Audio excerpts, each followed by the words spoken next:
Bom, como o Bruno falou, eu sou ex-aluna aqui da FAO. E eu tenho um escritório que se chama Base Urbana.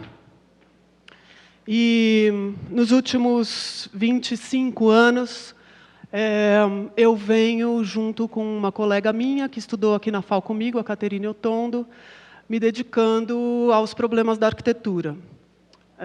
Há 12 anos atrás, eu comecei a dar aula na graduação da Escola da Cidade, e agora eu tenho o privilégio de poder dar aula aqui na USP, na FAO, que foi a escola que me formou. Eu sou da... Vou contar um pouquinho a minha história enquanto vai chegando gente, tudo bem? Daí depois a gente entra aqui, assim a gente se conhece um pouco melhor. Eu sou a terceira geração de arquitetos da família. Meu avô foi professor aqui da FAO, meu pai e meu tio estudaram aqui também.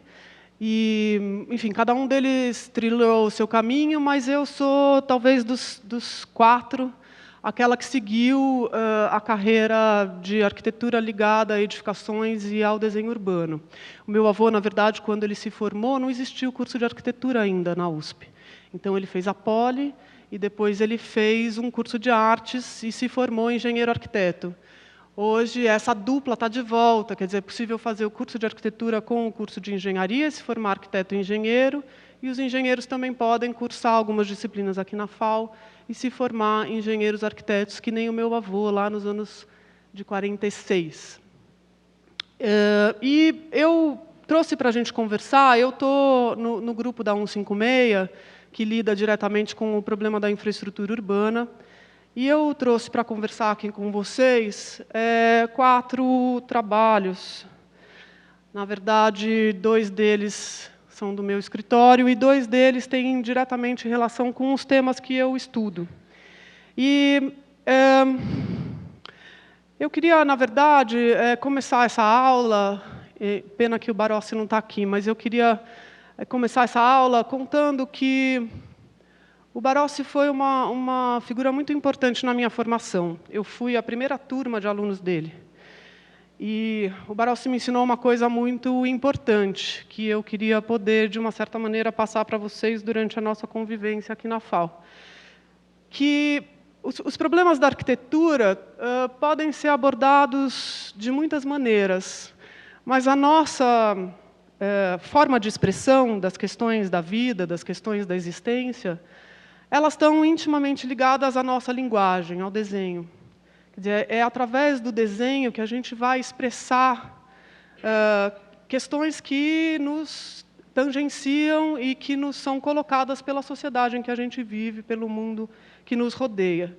E o Barossi me ensinou que esse desenho começa pelo corte.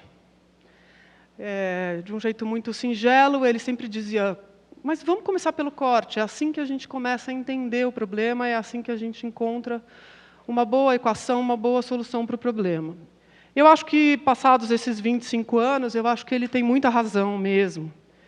Mas eu aprendi, e é por isso que eu queria começar assim, que a nossa tarefa, principalmente num país com tantas desigualdades e com tantas dificuldades, não é mesmo?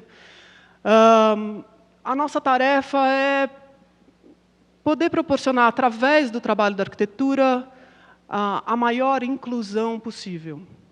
E essa inclusão, ela passa necessariamente por um problema do espaço, porque é assim que a gente se relaciona com o mundo, desenhando os espaços. Então, que espaço é esse? É o espaço público. É através das questões que nos tangenciam com as oportunidades de trabalho e com os desafios da pesquisa e do exercício, por exemplo, no caso nosso ali, tanto na Freguesia quanto no Jardim Helena. Quer dizer, essas questões mais amplas, mais humanas e mais existenciais, mais filosóficas, elas vão passar a ser representadas e significadas através de um desenho do espaço público. Então, se o tema é a casa, ou se o tema é a transposição, ou é a ponte, ou é a rua, não importa quase. Por trás disso, existe um pensamento que é aquele de poder espraiar o máximo possível os ganhos de um desenho. Os ganhos no sentido da convivência, no sentido dos melhores custos, dos melhores gastos, no sentido da boa técnica, no sentido de construir um lugar onde a gente possa exercitar a coisa mais bonita que é estar na cidade, que é a troca, a convivência. Então, eu queria dedicar essa aula ao Barossi, ele não está aqui, mas ele está chegando, e ele sabe disso já, então estou contando para vocês. Olha ele ali. Chegou. Você sabe que essa aula é para você. E eu, então, vou fazer essa conversa sobre o desenho do espaço público e sobre a inclusão a partir de 4 trabalhos.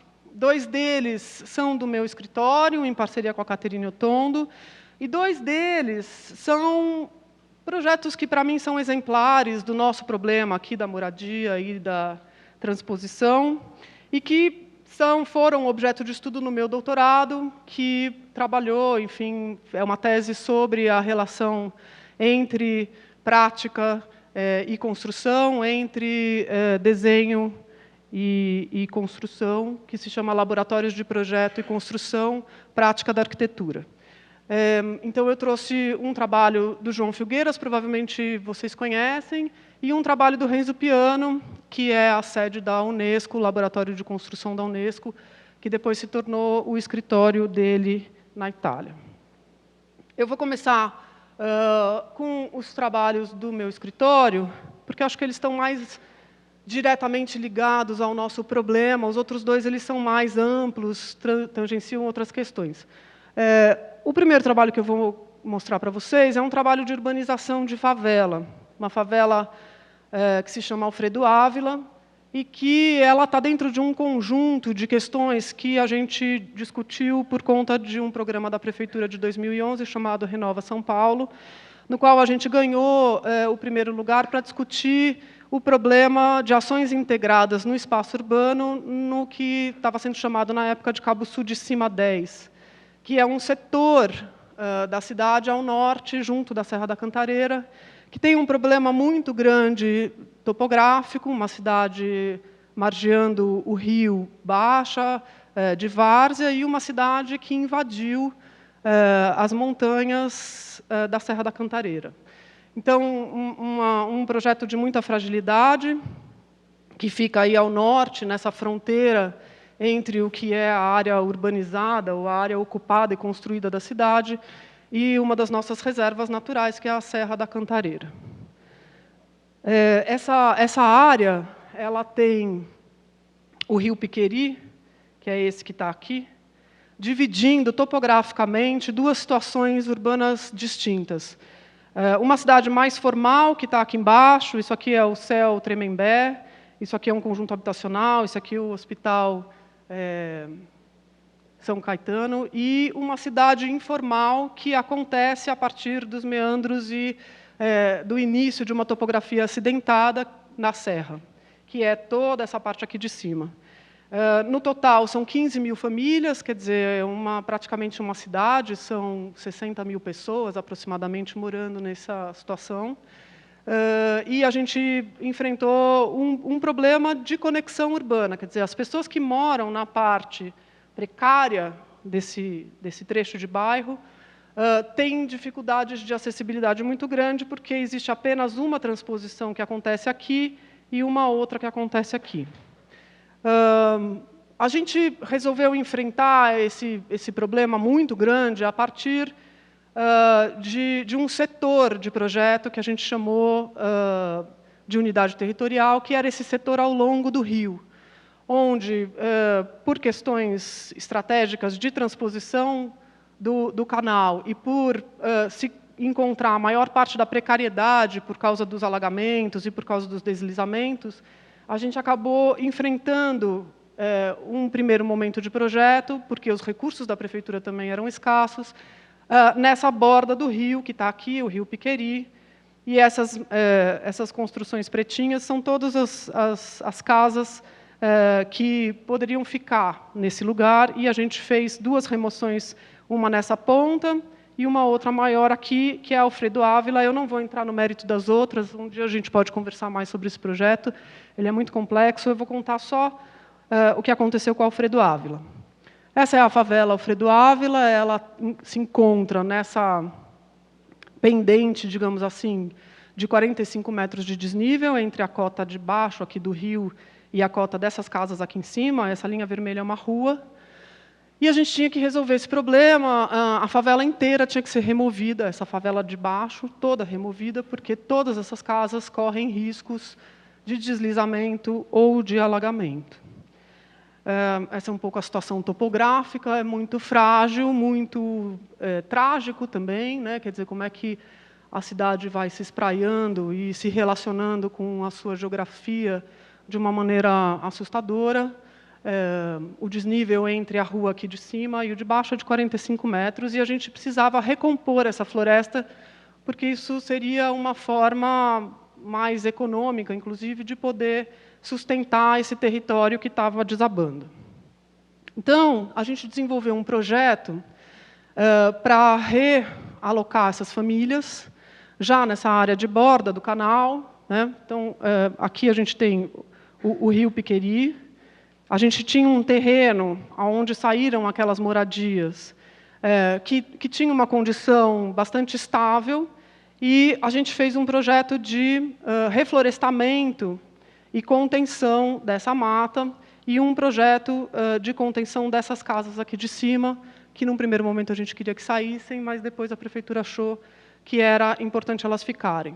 E, para resolver essa questão de acessibilidade desses 45 metros, a gente projetou um conjunto de elevadores, escadas e uma passarela que chegava numa praça, que também faria a transposição do rio, porque do outro lado a gente tem uma escola pública, e, ao longo dessa praça, a gente criou um núcleo de comércios e serviços ligados à moradia. Essa aqui é uma planta do térreo que mostra o comércio acontecendo lindeiro ao passeio público, aqui, bem como os acessos dos apartamentos e a praça dando acesso ao conjunto de rampas e elevadores e escadas. A gente adotou 2 cotas de conexão para essa torre aqui, que venceria os 45 metros. A cota da praça e uma cota de passeio, deixa eu ver se mostra aqui, que acontece aqui atrás, que é uma cota mais alta, que dá nos pátios das unidades habitacionais, e, assim, a gente poderia integrar esse jardim recuperado com os espaços de convivência da moradia. Esse trabalho ele foi desenvolvido com 3 escritórios e uma equipe muito grande, entre eles o professor Luiz Antônio Jorge, que está aqui, que acabou de chegar. Essa é uma folha do projeto básico que mostra isso que eu estava explicando para vocês. Esse chão aqui, que é o chão onde a gente tem o comércio ligado à rua, à calçada, ele está 4 metros abaixo do chão onde a gente tem esse jardim, onde acontece esse H de moradias de residências. E ele está um pouquinho mais baixo, a 1 metro abaixo dessa cota aqui, que é a cota onde chega o elevador. Então, esse elevador, ao mesmo tempo que ele permite a acessibilidade, ele constrói possibilidades de percurso e ele constrói possibilidades de uso dos espaços livres. Nesse corte, a gente pode perceber aqui, na cota da rua, o comércio. Nessa cota mais alta, os espaços de lazer e de convivência ligados à moradia, que estão aqui, elevados, separados por essa distância, e o acesso aos elevadores, que está aqui para cima. Essa é um pouco a geografia, a relação topográfica. O desenho está fraquinho, mas, enfim, acho que dá para entender. Essa pendente de 40 metros acabou gerando essas 2 cotas. Essa cota de parques e praças ligadas à moradia, e essa cota de passeio público, de comércio e de transposição junto ao canal do rio Piqueri. Na cota, no lugar onde a gente tem planta a transposição, a gente tem essa praça que organiza e congrega aí os acessos para a transposição. Essa é uma vista do conjunto, onde a gente consegue ver os edifícios. A gente, por estar em área de proteção ambiental, não podia verticalizar, que é uma situação diferente, por exemplo, da freguesia, ou muito semelhante à situação ali no Jardim Helena. Então, a gente era obrigado a ficar nos 4, 5 pavimentos, a gente tinha uma cota máxima. E é possível ver aqui esse edifício horizontal de comércios e serviços ligado à rua, com sistemas modais todos, né? Quer dizer, a gente tem calçada, a gente tem possibilidade de ônibus, de circulação de bicicletas, e a praça, onde a gente tem o acesso para o elevador, que dá acesso à transposição e acesso à cota lá em cima da rua de cima. Essa é uma outra vista do conjunto, mostrando essa relação do passeio aqui embaixo com a transposição ali para cima. A floresta seria recuperada, então os fundos, ou o que seriam os fundos, não são mais fundos, eles são o meio do caminho entre a cota alta e a cota baixa aqui do viário junto ao rio Piqueri.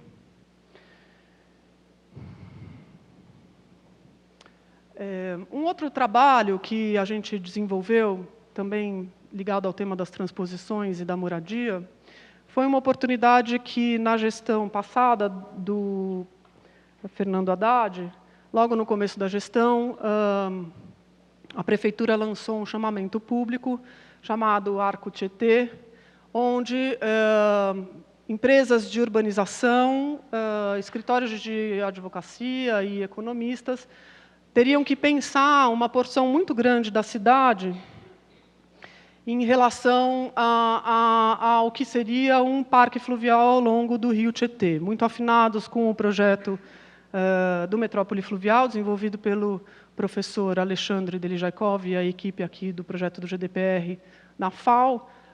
Essa prefeitura propunha um chamamento onde o rio fosse agora uma centralidade e não mais uma borda da cidade.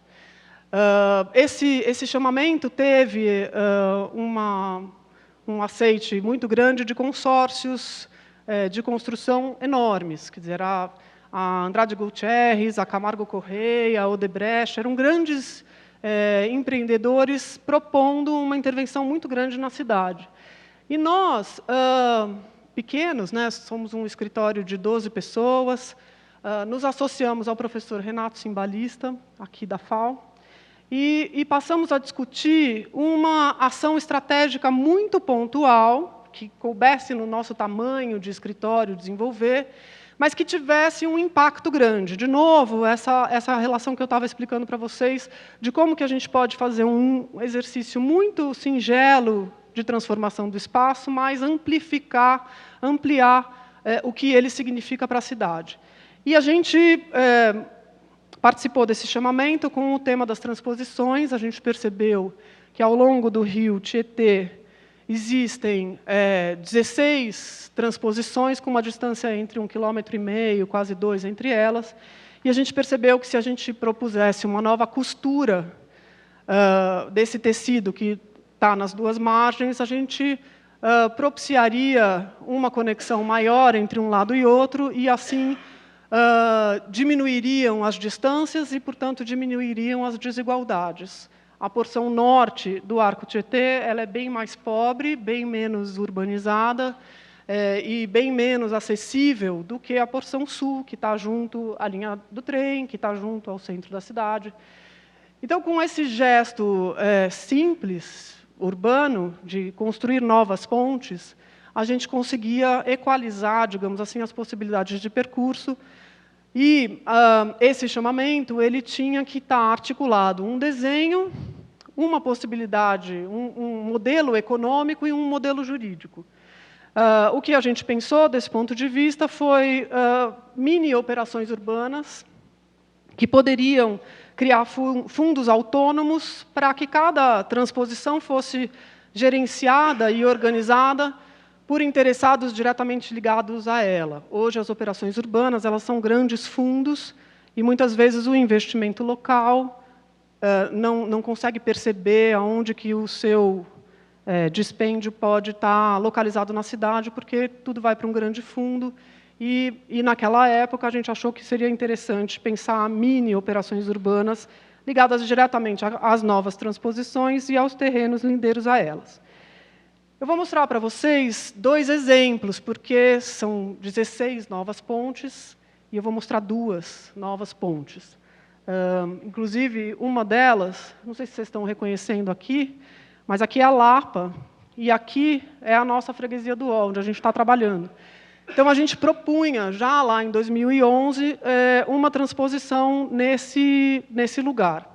Essa nossa proposta das transposições ela foi aceita pela Prefeitura. E, junto com esses grandes consórcios, a Base Urbana e o Renato Cimbalista passaram a pertencer a um conjunto de consórcios que pôde pensar questões urbanas, e essas 16 pontes foram incorporadas hoje no plano diretor da cidade.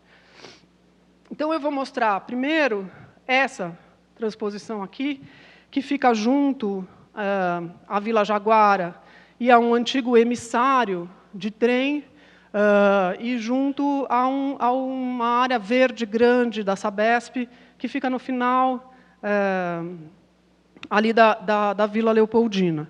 A ideia era simplesmente reaproveitar a estrutura desse ramal de trem, que já fazia a transposição física, mas que está abandonado, ele continua abandonado lá, e poder conectar o parque, que está desse lado mais rico da cidade, que é o lado da Lapa, com a Vila Jaguara, que é uma favela, que seria urbanizada, e, ao urbanizar a favela, a gente faria a conexão com essa transposição, que é uma transposição de pedestres e de bicicletas. Aqui embaixo é possível ver que toda a transposição que a gente propunha, ela tinha várias descidas. Ou seja, a gente precisa trabalhar com uma cota muito alta de passeio para poder cruzar a marginal, poder cruzar o trem. Então, a gente fazia, ao longo desses 700 metros de conexão, várias descidas, para poder também trazer ligações da cidade que está no chão com essa transposição que está elevada. A outra transposição que eu queria mostrar para vocês é um exemplo na Casa Verde, que ligaria a Casa Verde à Água Branca. Inclusive, perto desse lugar, houve, durante a gestão passada, um concurso, que foi o concurso de moradias para a Água Branca, que também propunha transposições nesse lugar. Essa transposição é uma transposição mais complexa. Ela envolve vários modais, quer dizer, passeio público, bicicleta, veículos, e a gente propunha um equipamento embaixo da ponte, junto ao canal do rio. Esse equipamento era um poupa-tempo. A gente fez um estudo, e o poupa-tempo estava espalhado pela cidade, mas ele não passava do outro lado do rio naquele momento. E a gente propôs que, junto à alça da Casa Verde, existe um terreno muito grande da Concremix, e existe aqui 2 conjuntos grandes de moradia, um deles é um conjunto habitacional do CDHU, o outro é um conjunto grande de edifícios de moradia, e com muitas dificuldades de acessibilidade. A gente, então, propunha essa transposição, que facilitaria conexões viárias deste bairro, que se localiza aqui, na porção norte, e, embaixo dessa transposição, a gente propunha um edifício pendurado, que seria um poupa-tempo, que no corte longitudinal está aqui, junto da calha do rio. Esse projeto também tinha a intenção de ampliar a possibilidade da construção da infraestrutura. Quer dizer, não somente construir a passagem, mas desfrutar da possibilidade de você ampliar serviços públicos e espaços de construção ao longo das transposições. As distâncias sempre são muito grandes, a gente está falando de caminhadas de 600 metros, 700 metros. Numa outra chave diferente, na verdade, desses projetos que ainda estão no campo do projeto mesmo, eu trouxe um conjunto de obras do João Filgueiras, o Lelé, que são os equipamentos de urbanização que foram projetados em 2 gestões públicas, uma em Salvador e a outra no Rio de Janeiro, nos anos 70 e 80. O primeiro conjunto de equipamentos de urbanização são em Salvador, na gestão do Mário Queters, o João Filgueiras foi convidado para fundar uma fábrica de equipamentos públicos. E a primeira encomenda era resolver um problema de drenagem e saneamento. Quer dizer, Salvador também está numa topografia muito acidentada, e as favelas, principalmente, foram urbanizando, ou foram ocupando a várzea dos rios e as encostas. E os problemas de deslizamento e assoreamento eram muito grandes. Mas a condição urbana das favelas ela é muito precária do ponto de vista construtivo. Então, como é que você pode fazer uma obra de urbanização ou de canalização, onde você tem que passar o trator, arrumar o leito, trazer peças grandes para construir pontes, etc., sem tantas remoções de casas, porque as casas eram construídas e são, até hoje, muito próximo aos problemas de drenagem que precisavam ser resolvidos. E aí, o Lelé desenvolveu, junto com a equipe dele, um canal, né? Enfim, um sistema de contenção e drenagem de córregos a céu aberto, feito de duas únicas peças. Essa peça vertical aqui, e essa peça horizontal. Essas duas peças, elas se encaixam. Essa é a peça que fica no chão e essa é a peça que fica de pé. Então, com um canteiro de obras muito restrito, vejam que aqui trabalham 3 pessoas, né? E com duas únicas peças, é possível construir uma seção U, que vai se somando uma do lado da outra e vai construindo, então, um canal para o córrego e, ao mesmo tempo, contendo as margens aqui desse canal. Essas peças foram pensadas também para serem produzidas de maneira industrial, seriada, e elas são de fácil transporte, quer dizer, bastam 2 pessoas para carregar uma peça, o que também é outra estratégia inteligente, pensando o problema das dificuldades de acessibilidade dentro das favelas. O resultado é muito singelo, é muito simples, e eu acho que esse resultado tem muito a ver com a singeleza que a gente tem que encontrar para enfrentar o problema do Jardim Helena. É por isso que essa referência está aqui. Quer dizer, com pequenos elementos, 2, na verdade, 3, se a gente pensar essa pequena ponte que também faz o travamento, né, entre um lado e outro dessa parede que contém a terra, a gente, enfim, o Lelé conseguiu resolver e dar uma condição de urbanidade e de circulação junto aos canais. Uma outra peça famosa, na verdade, que foi desenvolvida pelo Lelé, que é muito bacana, muito inteligente também, é uma escada hidráulica. Ela, ao mesmo tempo, coleta a água da chuva das encostas e oferece, na superfície dessa canaleta, uma escada. Então, o sistema é feito de 2 peças, né, uma peça que gera o canal por onde a água vai drenar no momento da chuva, e uma peça superior que tem altura e largura de espelho e degrau.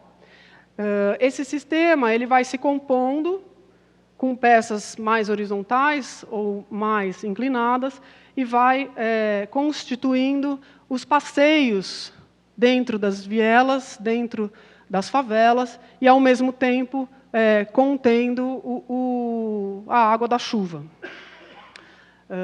Então, dá para ver aqui, por exemplo, que tem uma pequena abertura, não sei se vocês conseguem enxergar daí, mas, enfim, existe uma pequena abertura ao longo da escada e na lateral, que faz com que a água da chuva entre nessa canaleta.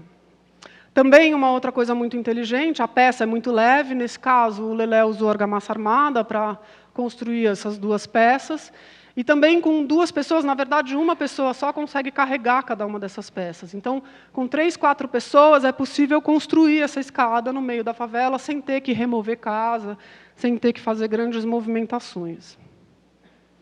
Esse sistema foi se aprimorando, de desenho, inclusive, e o sistema de contenções do canal acabou gerando essa outra peça, que é um L, que é esse aqui, que é uma peça de contenção de encostas. Já não para resolver um problema de drenagem, mas para resolver um problema de deslizamento, o Lelé inventou uma outra peça pré-fabricada, que é esse L, que fica dentro da terra, né? Então, aqui, não sei se dá para ver daí, mas é possível ver, durante a construção, a terra sendo despejada em cima desse L, e essa terra é que segura a peça no lugar. Então, é muito simples o sistema. Com um gesto muito pequeno de obra, de novo, é possível resolver problemas de contenção e criar platôs junto às casas. Depois, 4, 5 anos depois, o Lelé foi convidado para ir para o Rio de Janeiro, o Brizola era o prefeito, governador, prefeito, e ele levou e ampliou esse saber dos canteiros de Salvador para as favelas cariocas e aprimorou o sistema de contenção e de drenagem dos canais. Aqui é interessante ver como, na verdade, o canteiro de obras é muito pequeno. Um dos maiores problemas de resolver a drenagem é você ter que abrir muito em volta do lugar de obra para poder fazer a contenção. Então, você acaba destruindo casas, destruindo passeios para poder construir aquela estrutura de contenção. O Lelé, com essa peça singela, feita de 2 elementos, conseguiu, com poucas pessoas, resolver problemas graves. O último projeto que eu queria trazer para vocês, na verdade, é quase um pós-fácil, digamos assim, dessa nossa conversa. Porque eu também queria abrir a palavra, não quero ficar falando muito, queria conversar com vocês mais do que falar. Esse laboratório de construção da Unesco, que a equipe do Renzo Piano desenvolveu, junto com a Unesco, fica numa situação geográfica muito parecida com a situação da freguesia do Ó. É uma encosta, numa periferia de uma cidade italiana chamada Gênova, uma encosta que tem uma declividade muito alta, de 40%, na verdade. E nessa encosta existiam 2 casas, uma grande casa, que era uma vila, um palácio, e uma casa menor, que é essa aqui, que era uma casa de fazenda. Porque essas encostas, na Itália, foram, durante os últimos 3.000 anos, construídas com muros, platôs para agricultura, principalmente ervinhas. Quem já ouviu falar do pesto genovês? Então, o pesto vem do basílico, que é plantado aí nessa encosta. E esse projeto da Unesco era um projeto de desenvolvimento de um laboratório para desenvolver estruturas construtivas a partir de elementos naturais, a partir da madeira, do bambu, da pedra. E o projeto do Renzo Piano e do seu escritório foi construir um centro de desenvolvimento de design de estruturas e, ao mesmo tempo, um jardim para cultivo dessas espécies que são tipicamente mediterrâneas. Nesse momento, ele estava desenvolvendo um projeto na África, estava desenvolvendo um projeto nas cidades do sul da Itália e da Grécia, junto com a Unesco, tentando pensar a relação entre patrimônio histórico e técnicas vernaculares de construção, mas numa chave contemporânea, com outras tecnologias. Então, esse centro, esse laboratório, teria a intenção de fazer um programa de pesquisa em estruturas com materiais naturais. A ideia era, na verdade, criar um grande parque, onde essas espécies pudessem se desenvolver, e no topo, onde a gente tem uma situação topográfica mais favorável, construir um centro de pesquisa. Esse projeto começou em 86 e passou por vários desenhos. E isso também é uma coisa que eu queria trazer para vocês como referência para o nosso trabalho. Quando a encosta é muito grande, a gente tem que desenhar várias vezes, pensar várias soluções, até confirmar uma ou outra. E entre esse desenho aqui, onde, na verdade, existiam pequenas muretas e um único grande platô aqui em cima. Eles passaram por um desenho um pouco mais aprimorado, tentando aproveitar os muros existentes da plantação que existia ali, para construir esse abrigo onde seriam desenvolvidos os desenhos dessas estruturas.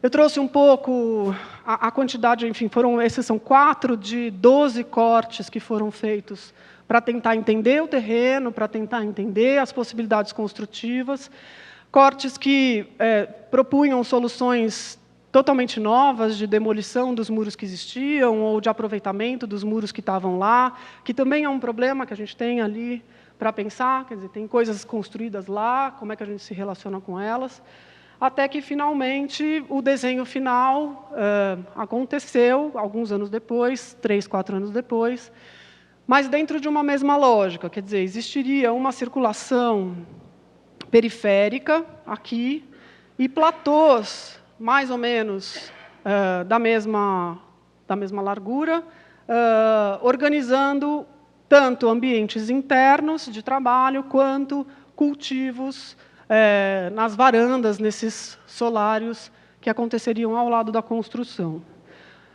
O corte final mostra que os arrimos foram construídos de concreto, quer dizer, os arrimos foram mesmo demolidos, os originais de pedra, e eles acabaram construindo novos arrimos. E existe um solo, um chão, na verdade, técnico, onde todas as instalações correm pelo chão. Por quê? Porque a cobertura é um elemento muito leve, muito delicado, feito de estrutura de madeira, desenvolvida aí, nesse momento das pesquisas, apoiada em pequenos pilares tubulares metálicos e formando uma grelha. Vejam que as peças transversais e as peças longitudinais estão coplanares nessa cobertura. Aqui tem algumas fotos da obra que mostram a dificuldade da pendente e mostram uma coisa muito interessante, que é a construção de um carrinho de obra, porque o acesso é por baixo, e esse carrinho depois virou um elevador, que eu vou mostrar para vocês. Esse edifício também é um laboratório. Até hoje ele é um laboratório, na verdade. E o primeiro problema foi a estufa que foi criada. Quer dizer, eles pensaram que esse edifício poderia ter uma cobertura translúcida, mas acontece que trabalhar aí dentro era um forno. E aí eles começaram a desenvolver sistemas de sombreamento. E foram construindo possibilidades dentro do edifício e fora dele para sombrear. Então, fazendo planos internos ou fazendo o que existe hoje, que é um brise, digamos assim, que acontece nessa cobertura e que protege e que sombreia o lugar. Recentemente, eles acabaram também fechando com um tecido que controla os raios UVs as portas e as janelas laterais. O que é possível perceber é que existe, ao mesmo tempo, uma continuidade visual muito grande, porque essa cobertura é um único plano inclinado, mas o fato da gente ter vários degraus acontecendo cria setores de trabalho muito distintos e muito privados também. Esses são os jardins laterais. Então, esse sombreamento ele acontece no trecho mais central do edifício. Essa é a circulação interna, que conecta todos os platôs, e essa é a circulação externa. E esse é o elevador, que é um elevador inclinado, que veio de uma solução para resolver um problema de materiais na obra, quer dizer, como é que você subiria essas peças de madeira, enfim, para a obra, e que acabou virando o grande acesso desse edifício. E aí eu queria mostrar para vocês um filminho, e acabar com esse filminho aqui.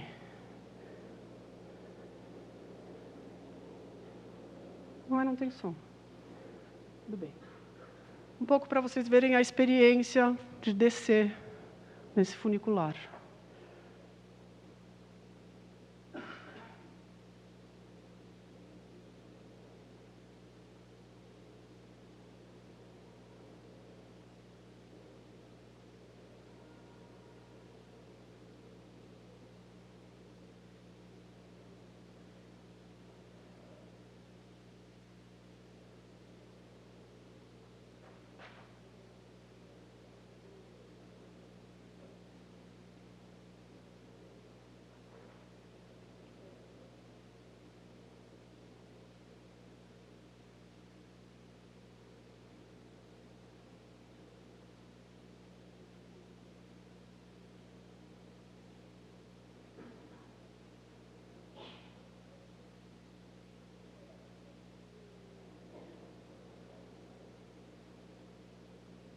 Obrigada.